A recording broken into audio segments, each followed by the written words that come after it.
ny fandresen'ny mpino kristianina.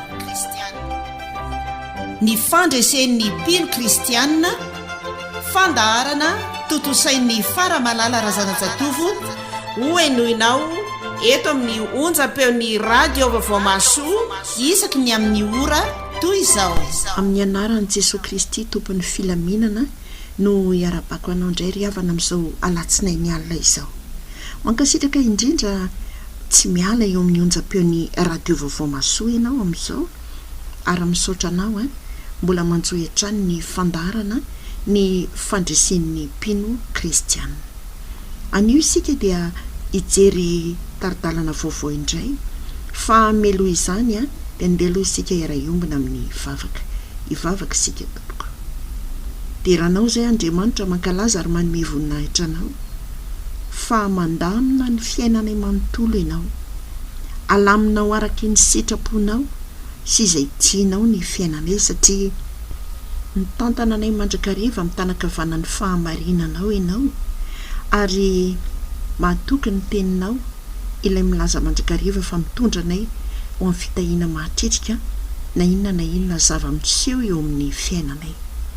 Misaotra fa Andriamanitra marina ianao, Andriamanitra tsy mba manao diso ianao, Andriamanitra tsy olombelona ianao ka handainga, fa rehefa miteny ianao dia tanterahanao ny teninao, ary rehefa mitantana ianao dia tsy mamototra ny tananao aminay ianao.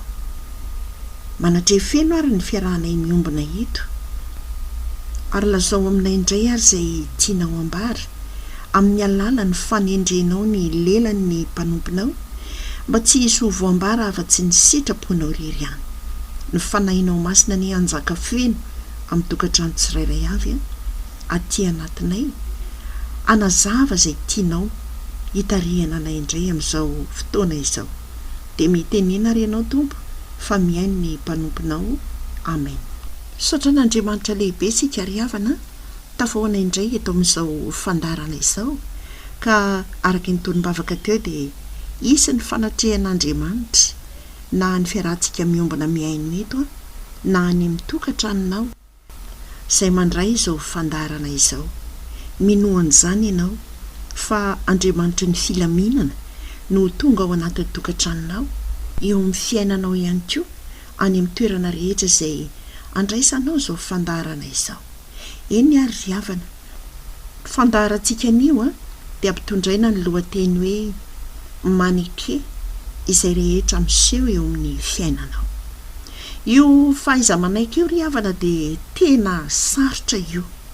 Eny fa na dia efa mpino kristianina aza, rehefa tsy mifanaraka amin'ny fisainana izay, rehefa tsy mifanaraka amin'ny lohanao izay, rehefa tsy mifanaraka amin'ny sitraponao izay, dia sarotra ho an'ny olona angery havana ny manaiky izany hoe zava-mitranga eo amin'ny fiainana izany. Andenge isika hijery ny tantaran'i Maria sy Josefy, araka izay hita any amin'ny Matio izany tantara izany. Matio toko voalohany manomboka eo amin'ny 9:20 ny tantara izay ho tantaraiko anao. Tantara efa fantatra ho loatra, fa tiako ampifantarina anao hoe tahaka ny ahoana ny zava-miseho rehefa mahay manaiky ny zava-mitranga eo amin'ny fiainana. Tsy mora ho an'i Josefa angery havany ny nanaiky an'izany hoe i Maria be voka, ilay nalainy ho vadiny, nefa tsy be voka an'i Josefa kory. Atao ahoana ny eritreritra an'izany?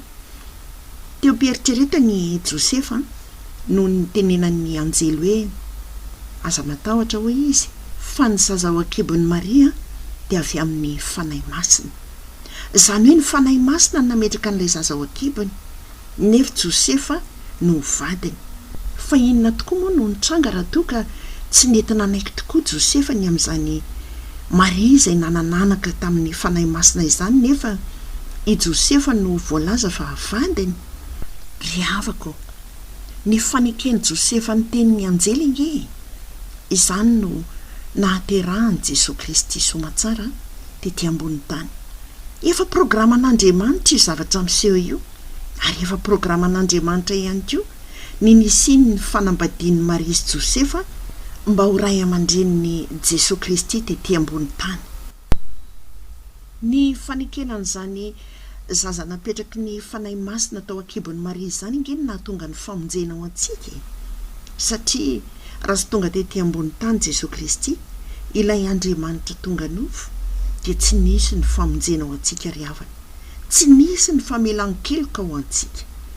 Fa andeha indraingy isika hijery tantara anankiray izay nandà ny zava-nisy, ny efa programan'Andriamanitra, ny lalam-piainana izay tokony aleha dia ny tantaran'i Jona zany.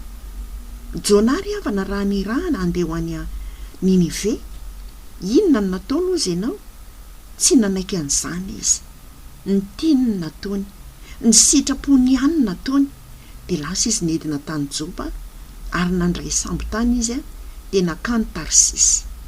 Fa rehefa tsy mahay manaiky ny fandaminan'Andriamanitra ny lalantsika isika dia tsy maintsy lozana eny ao ambadika izany, araka izay voalaza amin'ny Joba 7:4 hoe iza no nanohitra azy ka tsy naninona. Tsy maintsy maninona ry havana izay rehetra manohitra ny fandaminan'Andriamanitra, ny programan'Andriamanitra. Fa i Jona dia tena zava-doza ny niatra taminy. Nalefa n'Andriamanitra, zany mihitsy le voalaza ao, nalefa n'Andriamanitra ny rivotra izay nampisafotofoto ny sambo izay nandehanan'i Jona, ary tsy nijanona ny tafio-drivotra raha tsy nanaiky Jona hoe noho izany anton'izao zavatra izao. Atsipazo any anaty ranomasina ho izy, fa izany mampatonga an'izao loza izay mianjady izao. Rehefa natsipitany anaty ranomasina izy, inona indray no nasain'Andriamanitra niandry azy? Trondro be. Satria izy niaiky, fa noho izy no antony izay nampatonga ny fisafotofoton'ny ranomasina dia novonjen'Andriamanitra izy tamin'ny alalan'ity trondro ngeza be ity. Dia natelin'ny trondro nge i Jona, ary tany kibon'ny trondro izy 3 andro, ary tao izy nahatsiaro ny bebaka tokoa. Ary rehefa avy ny bebaka izy dia nentin'Andriamanitra ny trondro teny amoron-drano, dia teny nalohan'ny trondro izy. Ry havako, mila mahay manaiky izay zavatra miseho isan'andro sika ry havana. Indraindray mila tsy ho zakan'ny saina, mila tsy ho zakan'ny eritreritra ny zavatra miseho isan'andro, fa tonga dia ny sitrapon'ny sasany ihany no atao. Enina dia kristianina azy ianao dia tsy manaiky mihitsy ianao, dia lazany ianao no mitady ny hevitra rehetra izay mety andaminana na andravonana ny zavatra izay miseho fa raha tody zavatsarotra kosa ianao izay tsy mifanaraka amin'ny eritreretinao dia mipetraka kely aloha mandeha ny tena. Aza mainka an'izany hoe tena asan-devoly ity fa aloha roahana ny devoly, na hoe aleo hivavaka avy hatrany aloha, mbola janona avokoa aloha izany rehetra izany, fa ny atao voalohany dia mijanona kely ary mandeha ny tena manoloana ny zavatra izay miseho eo amin'ny fiainanao. Fa maninona ianao no resy? Fa maninona no tsy mandeha mihitsy ny varotra izay ataonao? Fa maninona no mikorotana ny ao anaty tokantranonao? Fa maninona no maditra ny vadinao, ny zanakao? Fa maninona ianao no mbola tsy mahita asa ihany hatramin'izao nefa hoe mivavaka foana hatramin'izay? Fa maninona no tsy mety miova mihitsy n'ilay olona anankiray izay efa nentina ho ambavaka 4 taona izay? Dia mandeha ny tena kely aloha eo anatrehan'Andriamanitra. Na nanaiky ve ianao sa avy dia nivavaka fotsiny tsotra izao? Indraindraiky ao anatin'ny ady sarotra dia ahita fandresena mafy dia mafy ary aingana dia aingana. Fa raha izany ny andrasanao tsy avy amin'Andriamanitra izany. Eo amin'Andriamanitra dia tsy maika, tsy taitra, kanefa tsy tarany amin'izany fandresena izany. Eo amin'Andriamanitra dia efa voalamina ny zavatra rehetrarehetra. Tsaroanao Andriamanitra raha nitondra ny Jeremia nandeha tany amin'ny mpanao tany manga, araka izay voasoratra any amin'ny Jeremia 7:12 zany ambarako anao izany, dia nasain'Andriamanitra nijery an'ilay mpanao tanimanga nge Jeremia dia nijery teo nalaina ny tanimanga, nosena ny tanimanga, avy eo ny volavolaina, avy eo ny fetafetaina, avy eo naodikodina teo amin'ny ankodina fanaovana tanimanga. Izay vao nahazo zavatra anankiray izay nilaina, nahazo vilany anankiray izay nilaina ilay mpanao tanimanga. Fa rehefa tsy nety teo amin'ilay nilan'ilay mpanao azy dia potika ilay izy ary volavolaina indray mba ho lasa fanaka hafa omemboninahitra. Dia hoy izy Andriamanitra tamin'ny Jeremia hoe za ve ozy izy tsy mahazo manao an'izao amin'ny olombelona? Moa tsy mahazo manao an'izao aminareo va za ozy Andriamanitra? Inona ny tian'Andriamanitra ambara amin'izany? Andriamanitra te hampatonga antsika tsirairay avy ho mpino kristianina mpandresy amin'ny ady rehetra izay hatrehany, mba ho fanaka tsara tarehy isika eo amin'ny fanjakan'Andriamanitra, fanaka omemboninahitra, fanaka hitondrana ny anaran'Andriamanitra, fantsona hiampitany ny tenin'Andriamanitra sy ny fitiavan'Andriamanitra. Fa mandra-pahatonga amin'izany fanaka izany, mandra-pahatonga amin'izany fantsona izany dia misy famolavolan'Andriamanitra, ary eo indrindra no andiny antsika tena ry havany, fa tsy avy dia mandahatsotro zao be fotsiny ny zavatra izay miseho. Marina fa misy tokoa ny tsirariny eo amin'izay miseho, ary tsirariny mila ampitroatra mihitsy azy. Fa raha vao tsy manaiky an'io zavatra miseho eo amin'ny fiainanao io ianao, io tranga izay miseho eo amin'ny fiainanao io ianao, dia lasa miady aman'olona ni. Ary izao ny voalaza any amin'ny Korintiana 2:9-7 hoe ankehitriny dia kilema aminareo ny anananareo ady amin'ny namanareo. Nahoana ny tsy aleo mandevitra ny tsirariny aza ianareo? Nahoana ny tsy aleo maharitra ambakaina aza ianareo? Fa izany inge ny voalazan'ny tenin'Andriamanitra. Fa raha mitroatra ianao ao anatin'ny ady sarotra na ady mafy izay hatrehanao, raha izany no fihetsika voalohany izay ataonao, dia tsy ahita ny rariny ianao ary tsy ahazo ny fandresena izany ianao. Ho antsika mpino kristianina ni izay efa natsoan'Andriamanitra hoe mpanompoko ianao, efa nofidiko ianao, dia nilazany ihany koa isika hoe tantanako amin'ny tanakavanan'ny fahamarinako ianao. Izany hoe naiza le atsika, na inona mitranga eo amintsika, dia Andriamanitra io mitondra antsika io amin'ny toerana rehetra izay alehantsika, amin'ny zavatra rehetra izay ataontsika, amin'ny fiainantsika ray manontolo. Ka indraindray tahaka ny mpanao salamo, araka ny voalazany amin'ny salamo 9:20 hoe efa nampiditra anay tamin'ny fandrika ianao, efa nanisy etamavezatra teo ambalahanay ianao, efa nampandeha ny olona hanitsaka ny lohanay ianao, nandeha namaky ny afo sy ny rano izahay, fa nitondra nay voaka ho amin'ny fitahiana mahatretrika ianao. Raha tsy nanaiky an'izany rehetra izany moa angany isy fivoahana tamin'ny fitahiana mahatretrika izany. Raha ianao izao hoe ny hoe hitsahan'olona ny lohanao, tsy hitroatra ve ianao? Fa eto sika dia asain'Andriamanitra mahay manaiky ny zavatra rehetra izay mitranga eo amin'ny fiainantsika. Ny fiombonana tsara amin'Andriamanitra no amafisina, ny fiombonana tsara amin'ny Jesosy Kristy no amafisina isan'andro. Ka rehefa tsara ombona ianao, rehefa tsara fifandraisana amin'Andriamanitra ianao, na inona izay mitranga eo amin'ny fiainanao, dia matokiry havana fa mitondra anao mandrakariva ho amin'ny fitahiana mahatretrika io Andriamanitra io. Nahatsiaro an'ity rahavavy anankiray aho izay tena tao anatin'ny tokantrano sarotra dia sarotra tokoa, manitsakitsaka ny vadiny, mamono ihany koa etsen-daniny, tsy laitra mihitsy fa dia ny tsirariny rehetrarehetra no niatra taminy. Fa narary izy fa rehefa nampinoana ny tenin'Andriamanitra kosa izy, ny hoe Jesosy banjinina, ninona ataony ianao dia Jesosy banjinina. Fandray andro amin'ny andro tsy nampoizina, tamin'ny fotoana izay tsy nampoiziny akory, niditra avy ny asa ity vadiny. Efa voaomana avokoa ny rehetrarehetra tao an-trano, ny sakafo, ny rano mafana izay androny rehefa avy eo. Nahitan'izany ty vadiny, nefa ne izany hitany isan'andro ihany. Dia latsa-dranomaso, nandohalika ary ny fona ny bebaka teo anatrehan'Andriamanitra. Angamo izany asan'ilay ramatoa e, asan'Andriamanitra ane izany.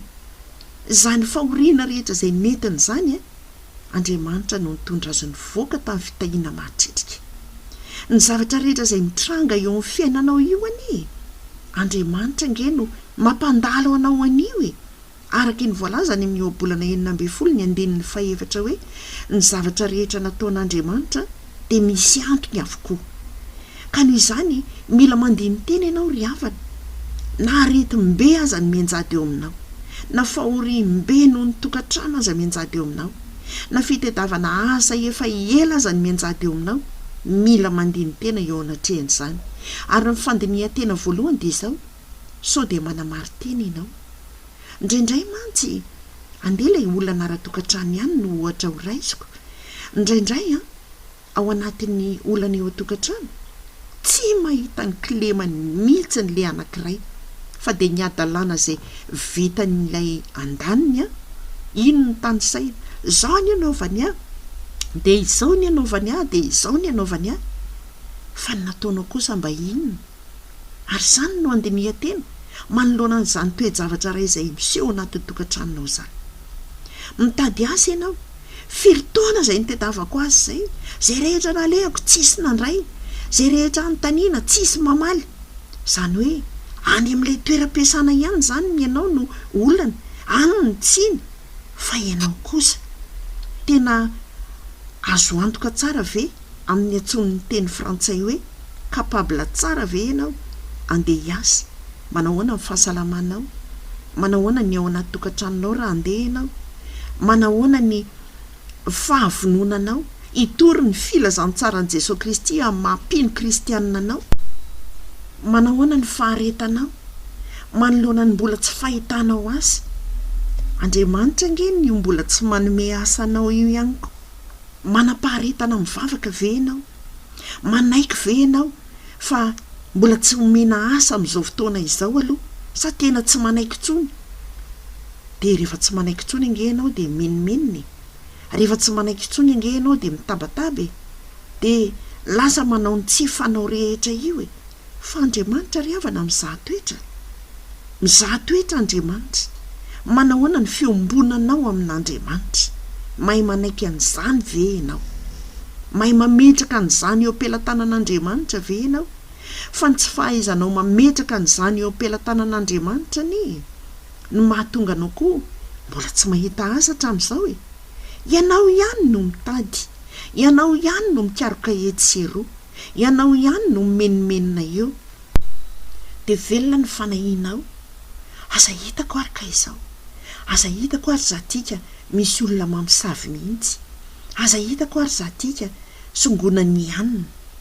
Dia izany fanahinao rehetra izany manakana n'Andriamanitra tsy hanome ilay asanao. Fa ny Petera 1:5-7 nge dia milaza apetrao aminy ny fanahinareo rehetra fa izy ny miahy anareo. Ahina Andriamanitra ianao na dia ao anatin'ny tsy fahitana asa azy, tokony mbola velona ihany ianao hatramin'izao aloha e. Ianao menimenina amin'io tsy mbola miteraka io ihany. Indraindray mieritreritra fa tokony ho be voka azy zao. Dia tonga ny fotoanan'ny fadimbolana manaraka dia mandeha indray ny fadimbolana dia tezitra mafy mihitsy. Kanefa ahoana hoe ny tenin'Andriamanitra? Misaora amin'ny zavatra rehetra fa izany ny sitrapon'Andriamanitra. Tsy misaotra ianao fa lozanao tezitra. Dia aiza no hanomezan'Andriamanitra zazanao amin'izany ary? Karaha toa ianao omeny zaza, raha maditra ilay zaza tsy dia hiara-ny fahatezeranao mandrivorivo. Zanak'Andriamanitra niny ateraka ao e. Mahaiza mametraka an'izany rehetra izany eo am-pelantanan'Andriamanitra. Fa Andriamanitra no mahay manome ny zavatra rehetra. Ao amin'Andriamanitra io ary hainy ny manome anao anio amin'ny fotoanany.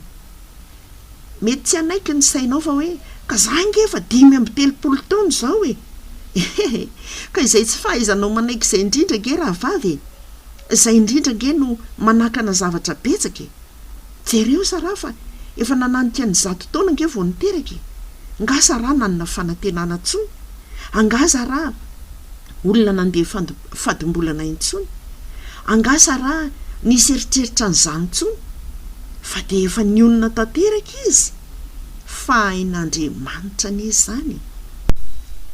Asa na mety hoe marary efa ela ngambe ianao na tokony misy zavatra tokony ataonao nefa marary dia eo ianao dia sorena eo nga ianao mety sitrana raha sorena amin'io aretinao io.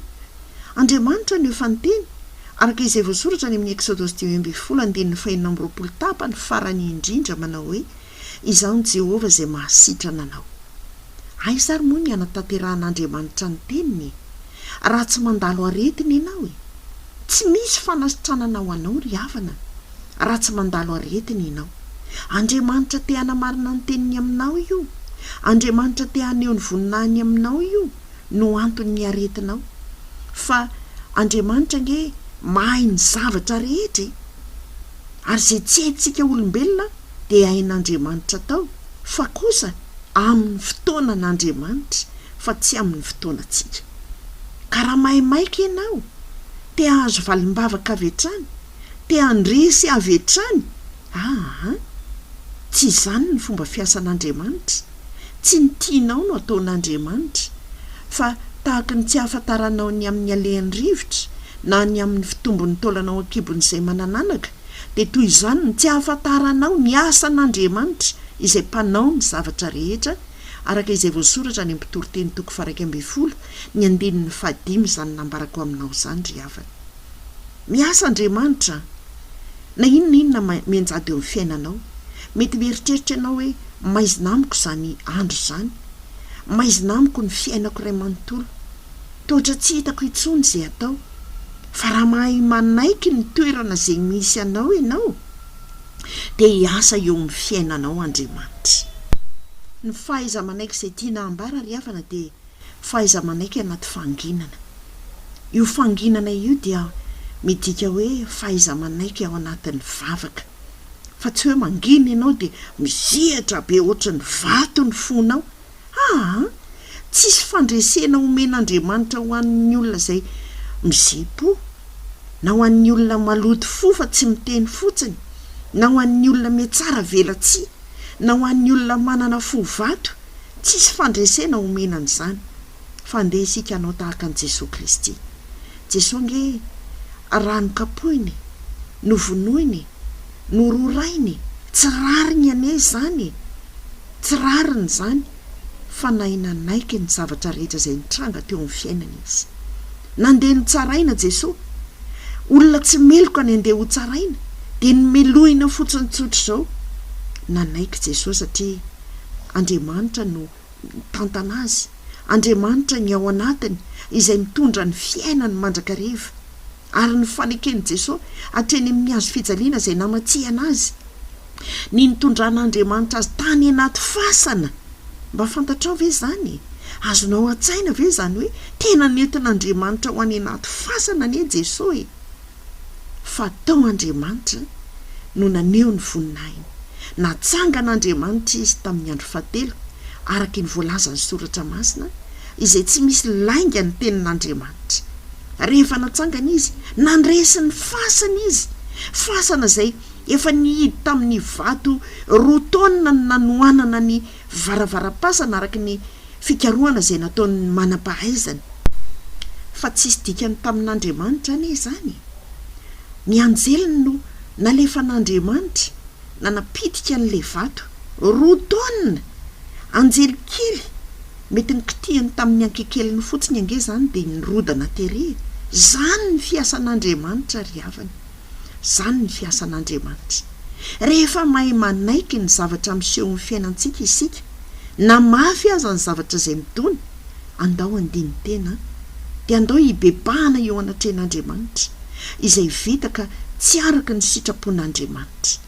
andeo hibebahana amin'andriamanitra zany ary avy eo manavoandray ny fanolorantena ao an'andriamanitra tsy atao fanao anefa ny fahadisoana izay misy fa kosa natao lesona na azahoana lesona ary dia manaiky ny fitantanan'andriamanitra. Ary araka ny voasoratra ny mioabolana 7 ny andinin'ny 9 dia izao ny voasoratra hoe manike azy amin'ny alehanao rehetra fa izy andamina ny lalanao. Manike an'andriamanitra fa fandaminan'andriamanitra ny lalanao sy ny fiainanao io zavatra izay mitranga eo aminao io mba azahoanao ny fandresena. Ho an'andriamanitra irery havana ny voninahitra andeha isika anasany antoko-pihiraosana mbojatovo fitiavana ikalo amintsika n'ilay hira mitondra ny lohateny hoe ny asa Andriamanitra. Ndao ary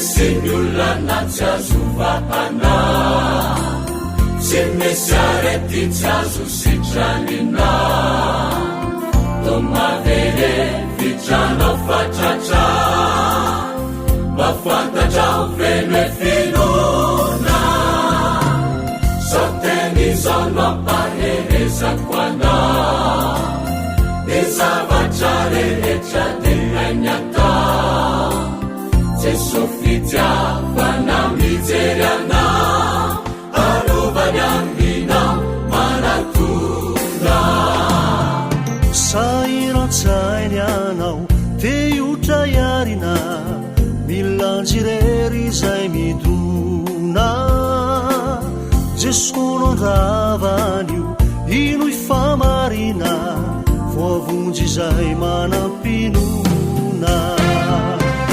Warinisika yana finarita na dezahatweta sinanda atsapianafa nyasana marita everangere zedofidinifa sarapya farana enana hatana sinyuvana katu nanupuna nasu Tetiatani, Jindandani chani, Gainani fiada, Nani tupu.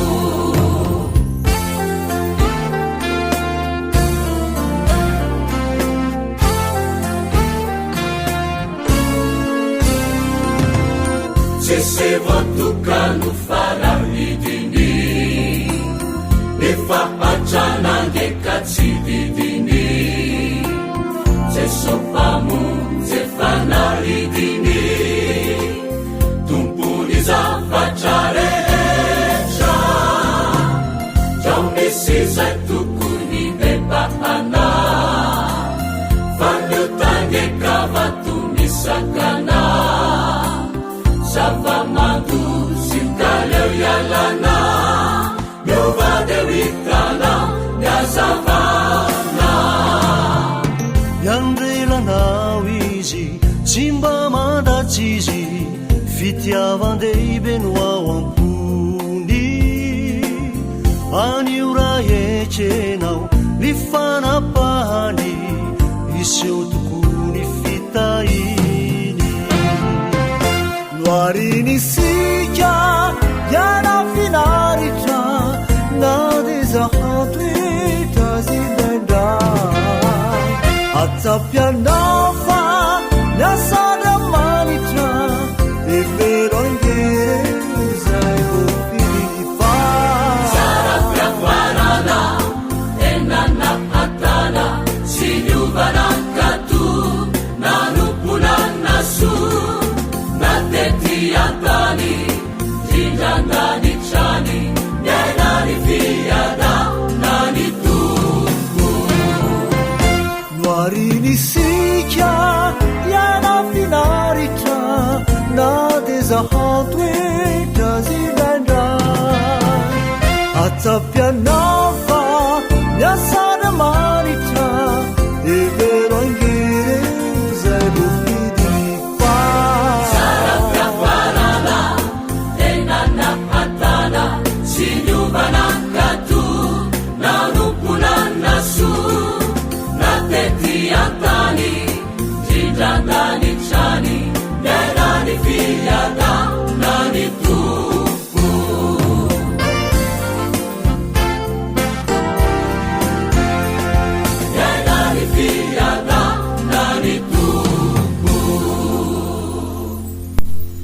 an'Andriamanitra irery ihany ny voninahitra iombona amin'ny vavaka isika toko. Misaotra anao izay Andriamanitra, fa nampahafantatra anay indray ianao ny tokony ataonay mba azahoanay ny fandresena manoloana ny ady rehetra izay miseho ety amin'izao tontolo izao.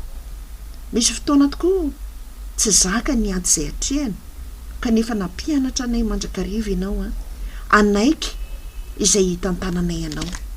Fantatray fa fitantananao anay tsirairay avy ny ady rehetra izay misy eo amin'ny fiainanay, ka dia matoky ny fitantananao izahay fa ianao andamina ny zavatra rehetra.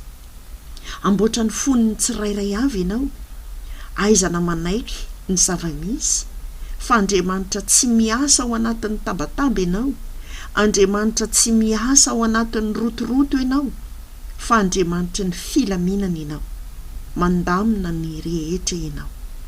Dia ataovy tsara fifandraisana aminao izahay mpino kristianina rehetra, mba hitanay ny fandresena avy aminao izay efa nomenao ny tsirairay avy, ary ianao ihany koa no ampahafantatra anay ny antony zavatra rehetra, satria matoa avelanao andalo eo amin'ny fiainanay ny antony zavatra iray dia misy antony avokoa izany. Misaotra indrindra Tompo, fa lehibe ny fitiavanao anay mampahafantatra anay an'izany rehetra izany.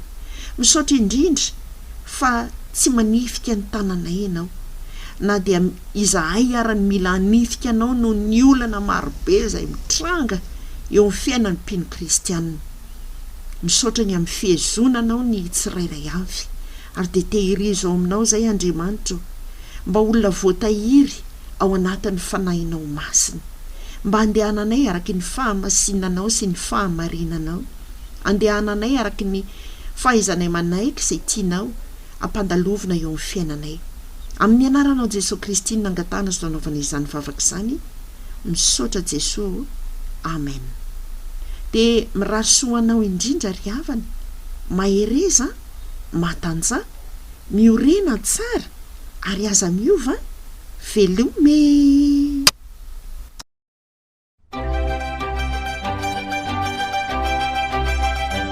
Noenoinao teo ny fandaharana ny fandresen'ny mpino kristianina.